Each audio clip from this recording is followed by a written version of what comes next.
This podcast is strictly for informational purposes and does not constitute medical advice, diagnosis, or treatment.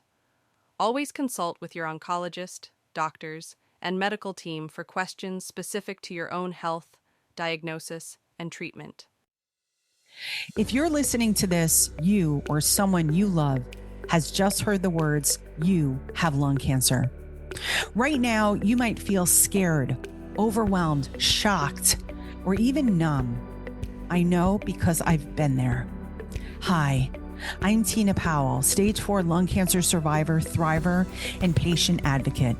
And when I was diagnosed on January 16, 2023, I had 1,000 questions and nowhere to turn for real answers from those who have lived it. That's why I created Lung Cancer Strong.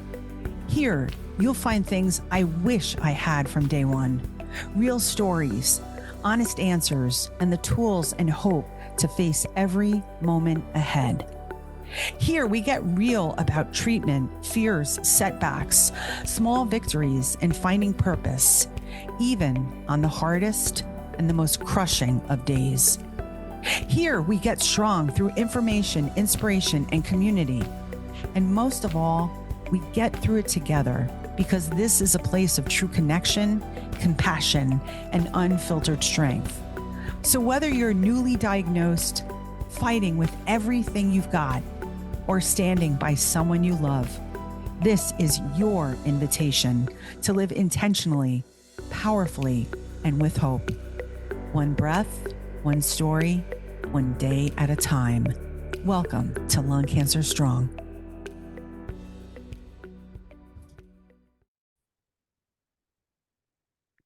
Hello, everyone, and welcome to Lung Cancer Strong. This is literally the first episode trailer for Lung Cancer Strong. I thought it was important that I share my story and that I share my story now. Believe it or not, I bought the URLs for Lung Cancer Strong about almost 3 years ago when I was diagnosed with lung cancer on January 16th, 2023. So I know how hard it was to be diagnosed and how I was searching for information on YouTube, on podcasts, anywhere that I could find it. And I was desperate to hear from other people who were going through what I was going through. So the goal and mission of Lung Cancer Strong is to share my experiences in the hope that it gives you, number one, hope. I wasn't sure that I would be alive today, nearly 3 years after my diagnosis. So I know for other patient advocates that have put their story forth, I thought that it was important that you finally hear from me. Okay, so here we go. This is totally imperfect, everyone. Again, I apologize if I'm going to be long-winded, but I'll do the best that I can to make sure that this episode is clear and concise, and hopefully you take something away from it. Again, that's why we created Lung Cancer Strong, so that I could document my journey in hopes that it finds the people that it needs to reach right now. So let's take a breath. And I'll go into my story. Today is October 26, 2025. I just had a birthday yesterday. It was my 59th birthday. Thank you so much. 59. Again, didn't know that I would be here. I'll go back to my diagnosis. So on January 16, 2023, I was diagnosed with lung cancer. And it happened purely by magic. I would say that God had definitely something to do with it. At the time, I wasn't really feeling any symptoms. There was nothing going on in my life that was that was different. So I was doing Orange Theory. I was riding horses. So I was a pretty active person. And my now business partner, Kelly Waltrick, she was having a 40th birthday. And so this is going back January 2023. And she said to everyone, she said, "You know what? You're never going to guess what I want for my birthday. I want one of those full body scans." And the only way that I can tell you, ladies and gentlemen, what happened for me is that the earth literally stopped. It just like stood still. And I could hear from her saying, "You know what I want for my birthday? One of those full body scans." And I had checked into one of those full body scans years and years before that, but I never did it because it wasn't covered by insurance. I felt like I was healthy. I was working out. I was active. Yes, I was a non smoker. You're probably all wondering that. I should probably get that out right now at the beginning. Was I ever a smoker? Yes. I smoked in high school and college, but I quit 35 years before my diagnosis. So I was really healthy. I don't do drugs. I don't do anything that is like abnormal or anything that's not like mainstream. I'm a person that takes care of myself, again, active. So back to Kelly. So she says that she wants this full body scan. And I knew that that was God's way of calling me to say that, hey, you need to get in there. You need to do one of these full body scans. So I'll never forget it because it was Martin Luther King Day. You know, I was off and I said to myself, I'm finally going to do it. Now, it was expensive, you guys. I'm not going to lie. It was expensive. I went for the whole shebang, right? I went for the Rolls Royce of physicals at Princeton Longevity Center, and it cost thousands and thousands of dollars. But again, that's because I elected to do everything. What's really important is that part of that scan was a CT scan. And CT scans can see details as small as I think it's like 1/8 of an inch, like really, really, really small. So the thing that happened to me is that I go through this whole day of scans. I also too, they look at my weight and they look at my, I'm on a treadmill, they're measuring my body fat composition, the whole thing. And at the end of the day, the director and the doctor turned around. He lit up two panels right in front of me. And he said, this is good. This is good. And he goes, but Tina, there's a 2.6 centimeter tumor on your right lung. And we've got to make sure that you get it checked out as soon as possible. Well, he didn't tell me that it was cancer at that single time. He actually said it's probably not cancer because part of my testing at the Princeton Longevity Center also involved this Gallery test, which is a test of your blood for like 52 or something different cancers. And that came back negative. So again, I had like no risk factors, really nothing, and was active.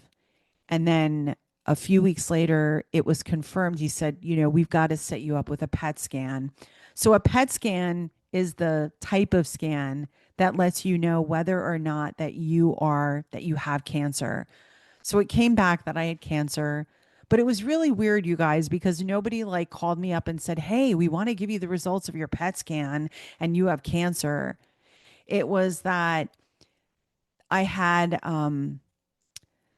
Princeton Longevity Center connected me with an oncologist at NYU. And then all of a sudden, I found an appointment on my phone. They told me to, upload this my chart. And then I found on my phone that there was a meeting at the cancer center at NYU. And that's kind of like how I figured out that it was cancer. So I want to give credit. NYU Langone really moved heaven and earth for me to get treated as soon as possible. So the hard thing, everybody, ladies and gentlemen, is when you do have a diagnosis, it's a waiting game because number one, that you have to wait to get seen. Number two is that you've got to get all of these different types of exams. So when the PET scan came back positive for cancer, the next step after that was a bronchoscopy. And a bronchoscopy actually lets a uh, lets the oncologist know, like gives the oncologist a lay of the land of what's going on truly, like inside your body. So I had a bronchoscopy done at NYU. I had CT scans. I had the PET scan. it came back that the 2.6 centimeter tumor in my right lung was cancerous. And we decided to do a robotic lobectomy to take out the tumor. So the tumor was in the upper portion of my right lung. So on February 14th, 2023, I had a robotic lobectomy to remove the upper portion of my right lung. Okay. So hopefully you're following this. January 16th, 2023, I have the Princeton longevity. The body scan says like, yep, something is up. Between that time, I get a PET scan done and I also get a bronchoscopy that both say that, yes, this is cancer. You need to do something about it. NYU fast tracks me to get a robotic lobectomy to remove the upper right portion of my right lung. Now, as you're hearing this might be a little different for you because now the standard of care, which is basically the medical profession's way of saying, when this happened, this is the standard operating procedure that we do to, handle this particular case. Well, at the time, the standard of care was go directly for surgery. For those of you who may have been recently diagnosed, your standard of care may look a little different. They might want you to do chemotherapy or a type of targeted therapy by mouth, by pill, before you go for surgery. So for me, they removed the upper portion of my right lung on February 14th, 2023. Yes, it was Valentine's Day present. I said, what a Valentine's Day present, right, everybody? To get up and be truly alive. And I'll never forget, I had a beautiful, beautiful view of the city at NYU, and they couldn't have treated me better. Okay, so now, March, right after the robotic lobectomy, the next thing that they prescribed was chemotherapy. I had 3 rounds of chemo that consisted of permatrexid and cisplatin. Okay, I had 3 rounds of it. And on June of 2023, that same year, they introduced a pill. A lot of you in lung cancer have heard of this pill called Tagrisso. It's made by a company called AstraZeneca.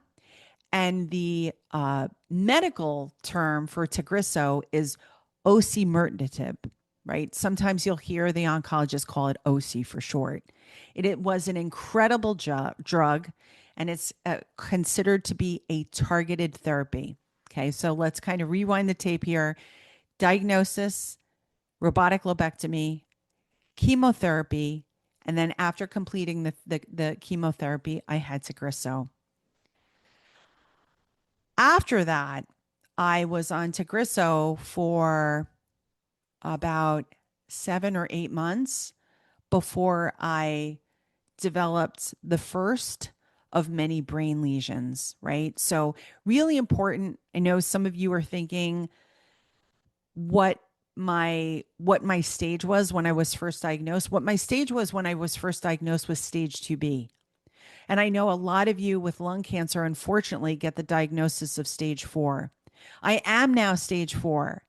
So I do want to say that my original oncologist thought that maybe that this was just a blip and that I had somehow beaten this. So this is part of the reason why I want to do Lung Cancer Strong, because if there's anything I think that you take away from this trailer episode, it's that this is a beast. This is a beast. And you need to always have your guard up here, ladies and gentlemen. If there's anything I've learned from being alive for almost 3 years with this disease, is that this is a contender. Okay. Not to scare you all, but just to make sure that you are constantly just really, really monitoring yourself and being hyper aware of what's going on with you. So, unfortunately, about a year later, after I was first diagnosed, I developed my first brain lesion. And you can imagine I was flipped out, freaked, absolutely freaked, because I had thought that I had beaten it. They took the lung out. They told me my tumor was in the basement of NYU, that this was just a blip. I was on this targeted therapy that was supposed to be the end all be all, and that I was going to be on this targeted therapy for the rest of my life. Well, I did receive biomarker testing of my tumor that diagnosed me with EGFR L858R mutation. So I knew that I had what mutation it was. And I knew that Tagrisso was a great way to actually target this mutation. But unfortunately, I developed resistance against Tagrisso. So what happened next was a series of cyberknife procedures to treat the brain lesions. There was not just one, but there were many.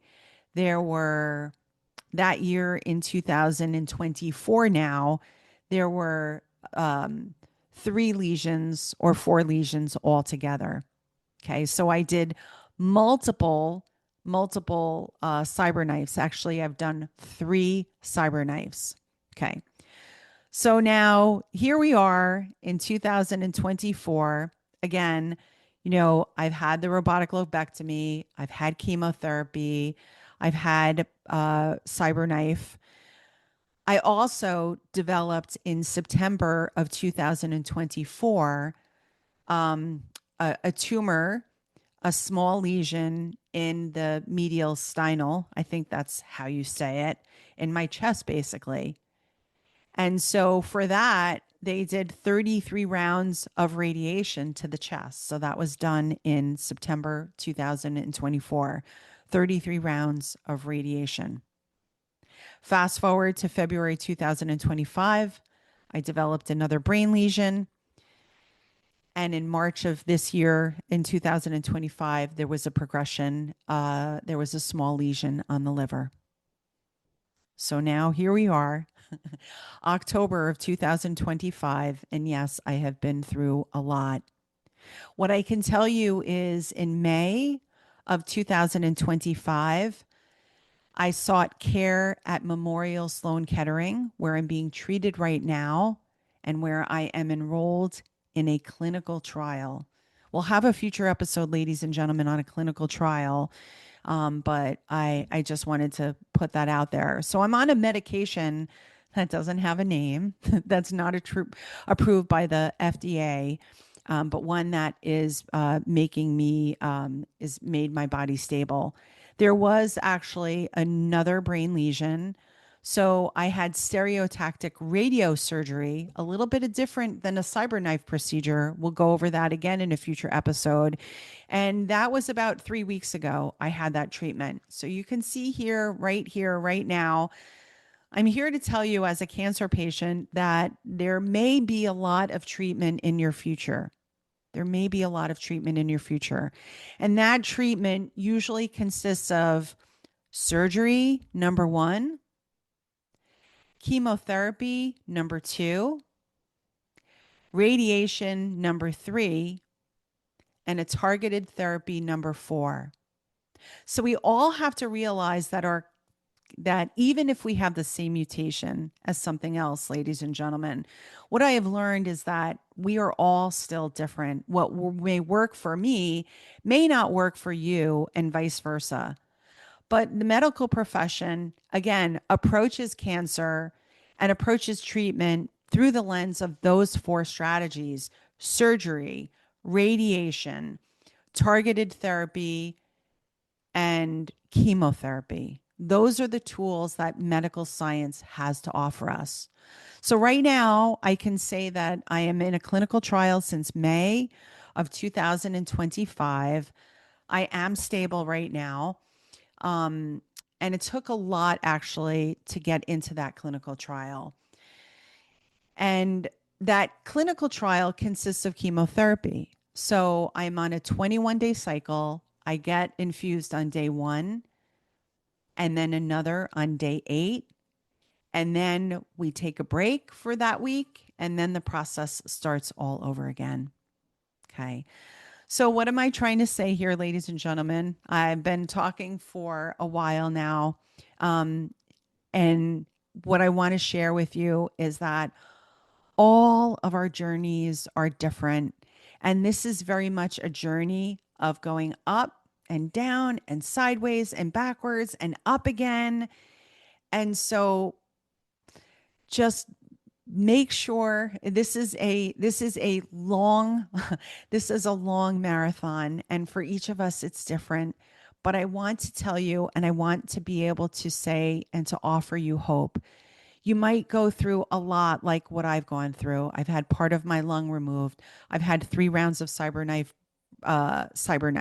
I've had 1 round of stereotactic radiosurgery.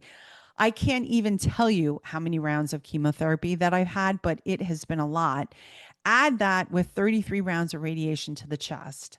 And I can tell you that I'm living, I'm active, I'm a proud mother of 2 and a grandmother of 3, and I'm also still working. I'm working 3 days a week at my job by choice, ladies and gentlemen, by choice.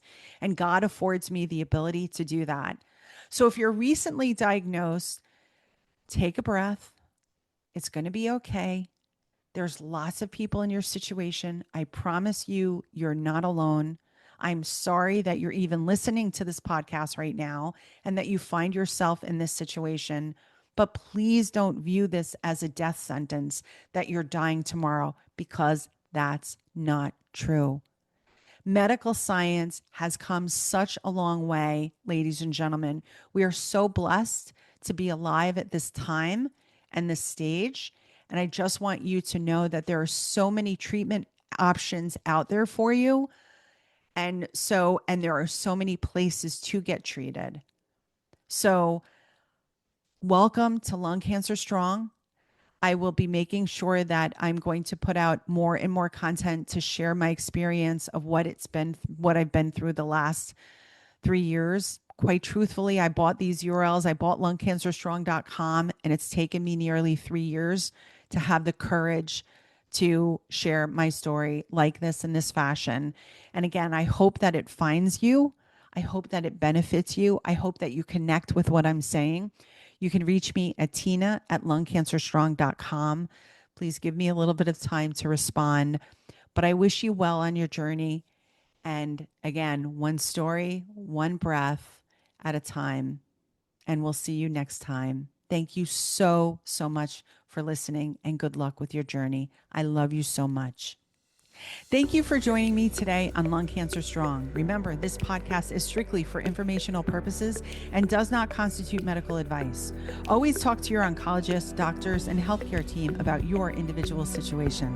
If you'd like to reach out to me or share your thoughts, please email me at tina@lungcancerstrong.com, and be sure to at least allow 48 hours for a reply. And don't forget, you can find us on YouTube and on all the major podcast outlets. Hit subscribe so you never miss an episode and get notified when something new drops. One breath, one story, one day at a time.